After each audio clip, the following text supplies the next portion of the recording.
एकदम चुरशीचं इलेक्शन झालं 2014ला आणि आबा त्यात निवडून आले आणि आबांची एका साईडची दाढ सुजली होती आणि आबांना असं कळालं की आता आपलं 14 तासांचं ऑपरेशन करायला लागणार आहे.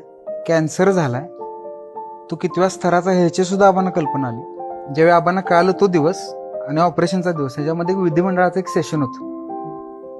आपण कल्पना करा, विधिमंडळाचं सेशन हे ऑपरेशनच्या आदल्या दिवशी चालू बरोबर, आणि त्यावेळेस आबांना माहित होतं की आपलं उद्या 14 तासाचं ऑपरेशन होणार आहे. पण ज्या लोकांनी निवडून दिलंय, ज्यांनी विश्वास टाकलाय, त्यांचं प्रतिनिधित्व करायची ही जर शेवटची संधी असेल तर ती सुद्धा मी सोडणार नाही, असं म्हणून आबा विधानसभेत गेले.